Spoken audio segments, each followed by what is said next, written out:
اور اسرائیل کی جو جنگ چل رہی ہے،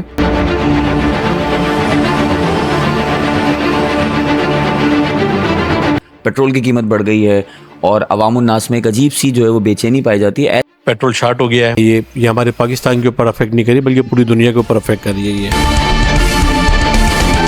یہ دیکھیں، یہ ابھی شکر ادا اب یہ کریں، بھٹو صاحب نے ایک نعرہ لگایا تھا کہ گھاس کھائیں گے لیکن ایٹم بم بنائیں گے.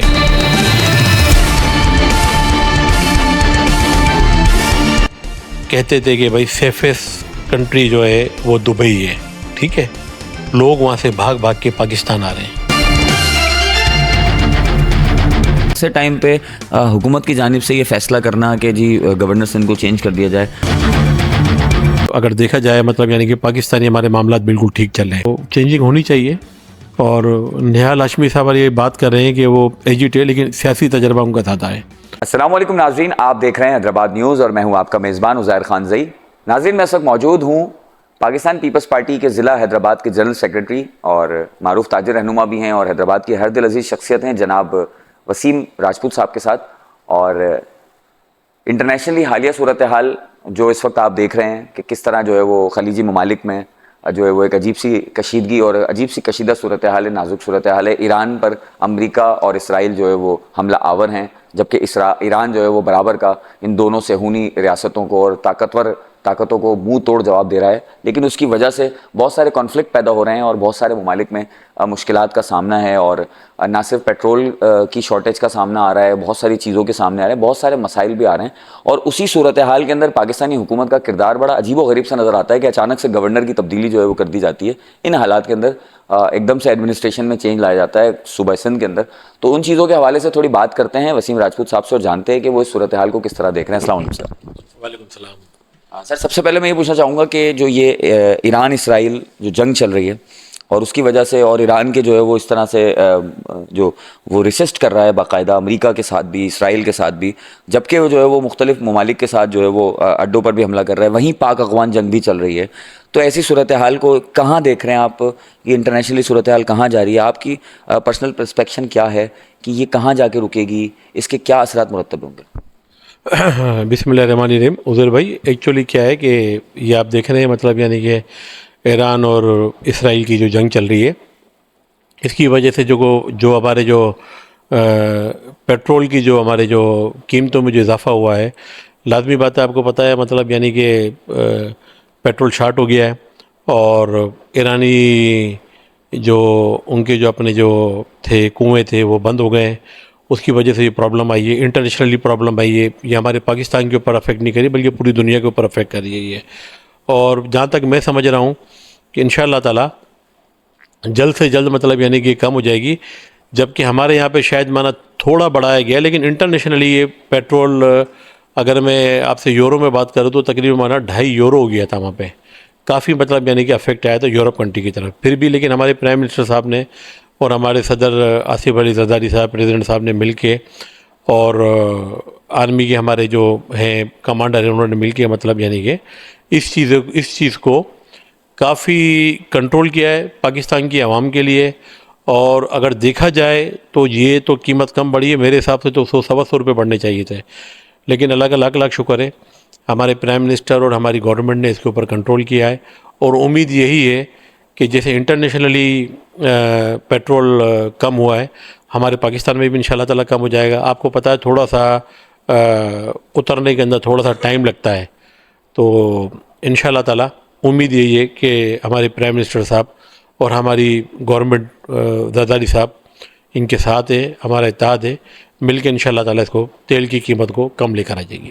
اچھا، آپ کیا سمجھتے ہیں کہ ابھی افواہیں چل رہی ہیں کہ پیٹرول کی قیمت کو مزید بڑھایا جائے گا، اور گو کہ اس وقت جو اگر دیکھا جائے کرنٹ سچویشن کے عالمی منڈی میں پیٹرول کی قیمت جو ہے وہ نیچے جا چکی ہے، لیکن اس کے باوجود بھی پاکستانی حکومت جو ہے وہ یہ اشارے دے رہی ہے کہ مزید پیٹرول بڑھے گا. تو اس صورتحال میں عوام کے لیے تو بڑا مشکل ہو جائے گا، اور ایسے وقت پہ کہ جب عید بالکل قریب ہے اور آلریڈی یہ جو 55 روپے بڑھے ہیں اس کے بعد عوام الناس پر ایک بڑا بوجھ پڑ گیا ہے اور تمام ہی اشیاء ضروریہ کی قیمتوں میں اضافہ ہو گیا. جیسے پیٹرول پہ 55 روپے بڑھے، اگلے دن فروٹ مہنگا ہو گیا اور بھی بہت سارے مسائل ہیں. تو اگر مزید پیٹرول کی قیمتوں میں اضافہ کر دیا جاتا ہے تو اس کے تو متحمل نہیں ہوں گے پاکستانی عوام. اس پہ کیا کہیں؟ دیکھیں، آپ کی بات بالکل صحیح ہے. جس طریقے سے مطلب یعنی کہ پہلے تو میں یہ سمجھتا ہوں کہ انشاءاللہ تعالیٰ ریٹ نہیں بڑھیں گے بنا پیٹرول کے. یہ جو 55 روپے جو گورنمنٹ نے بڑھائے ہیں اس کے اوپر ہی مطلب یعنی کہ گورنمنٹ سوچ رہی ہے کس طریقے سے مانا عوام کو ریلیف دیا جائے. اچھا کوئی سبسڈی بھی ہمارے پاس نہیں ہے اور ملک کی حالت آپ کو پتہ ہے. ایک طرف ہماری افغانستان سے ہماری جنگ چل رہی ہے, دوسری طرف انٹرنیشنلی ہمارا ایران اور کیا اسرائیل اور امریکہ کا یہ معاملہ چل رہے ہیں. تو یہ ایک میجر فورس کے اندر یہ چیز آ جاتی ہیں. تو میری یہی عوام سے ریکویسٹ ہے کہ تھوڑا برداشت کریں اپنے پاکستان کے لیے. جو حالات ہیں آپ یہ دیکھیں یا ابھی شکر ادا آپ یہ کریں کہ بھٹو صاحب نے ایک نعرہ لگایا تھا کہ گھاس کھائیں گے لیکن ایٹم بم بنائیں گے. تو آپ اور ہم پاکستانی عوام خوش قسمت ہے, ہمارے پاس ایٹم بم ہے. آج جو دنیا کی کہتے تھے کہ بھائی سیفسٹ کنٹری جو ہے وہ دبئی ہے, ٹھیک ہے, لوگ وہاں سے بھاگ بھاگ کے پاکستان آ رہے ہیں اور دنیا کی جو جہاز ہیں وہ ہمارے پاکستان ایئرپورٹس کے اوپر پناہ لے رہے ہیں. یہ ہمارے محترم شہید بھٹو صاحب کی قربانیاں ہیں جو ایٹم بم آ گیا ہے, اور دوسری جو طاقتیں ہیں وہ ہماری طرف دیکھتے ہوئے 100 مرتبہ سوچتے ہیں. تو یہ بھی اللہ کا لاکھ لاکھ شکر ہے. لیکن آپ کی جو پیٹرول والی بات ہے لازمی بات ہے, اس کے اندر انٹرنیشنلی مانا ایک پریشانی ہے, اور ایران ہمیں قریب پڑتا تھا اور ایران کی وجہ سے ہم ایڈجسٹ کر لیتے تھے زمانے قیمتوں پہ. تو وہاں سے ہمیں جو مین ہماری سپلائی ہے وہ ہماری بند ہو گئی ہے. جیسے انشاءاللہ تعالیٰ وہ سپلائی کھلے گی, جنگ ختم ہوگی, امید رکھتے ہیں انشاءاللہ تعالیٰ تو پیٹرول کی قیمتیں کم ہو جائیں گی. اور جہاں تک آپ بڑھنے کی بات بول رہے ہیں تو میں نہیں سمجھتا کہ اب مانا پیٹرول کی قیمتیں بڑھی جائیں گی.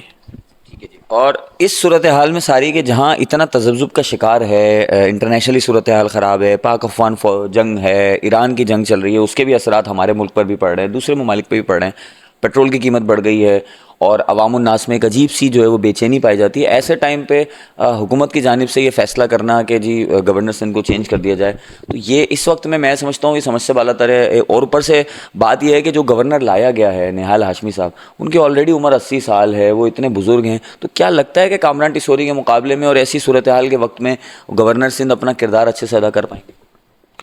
دیکھیں بات یہ کہ یہ دیکھیں کہ ایک یہ سیاسی اصول ہے, اور یہ گورنر صاحب کی جو آپ جو تبدیلی بتا رہے ہیں اس ٹائم کے اوپر جو آپ بتا رہے ہیں کہ جو ملکی حالات ہیں یا انٹرنیشنلی حالات ہیں, دیکھیں ماشاءاللہ ہمارا پاکستان تو بالکل اگر دیکھا جائے مطلب یعنی کہ پاکستانی ہمارے معاملات بالکل ٹھیک چل رہے ہیں. رہا افغان جو ہمارا جنگ چل رہی ہے وہ ماشاءاللہ ہمارے جنرل صاحب نے حافظ منیر صاحب نے مانا سنبھالا ہوئے. اور ہمیں اگر آپ دیکھا جائے, اگر آپ میڈیا پہ نہیں ہو تو ہمیں اللہ کا لاکھ لاکھ شکر, ہمیں یہی پتہ ہی نہیں چلتا ہے کہ جو ہماری فوج ہے وہ اتنی بڑی جنگ کر رہی ہے, اور نہ ہی ہمارے شہروں کے اوپر اس چیز کا مانا کوئی مطلب یعنی کہ افیکٹ آ رہا ہے. اور گورنر صاحب والی جو تبدیلی تھی, گورنر صاحب نے کافی ٹائم اپنا نکال لیا ہے, اور اگر دیکھا جائے تو چینجنگ ہونی چاہیے. اور نہال ہاشمی صاحب والی یہ بات کر رہے ہیں کہ وہ ایجٹ ہے لیکن سیاسی تجربہ ان کا زیادہ ہے. مانا اگر بانسبت اگر آپ دیکھا جائے عمران ٹسوری صاحب کے اس سے, تو ان کا سیاسی اور جو تجربہ ہے وہ زیادہ ہے. اور ویسے بھی آپ کو پتہ ہے گورنر جو نمائندہ ہوتا ہے وہ وفاق کا ہوتا ہے. لازمی بات ہے کچھ ایسی غلطیاں گورنر صاحب نے کی ہوں گی جس کی وجہ سے ان کو ہٹایا جا رہا ہے, اور چینجنگ ہونی چاہیے, ہر کسی کو موقع ملنا چاہیے.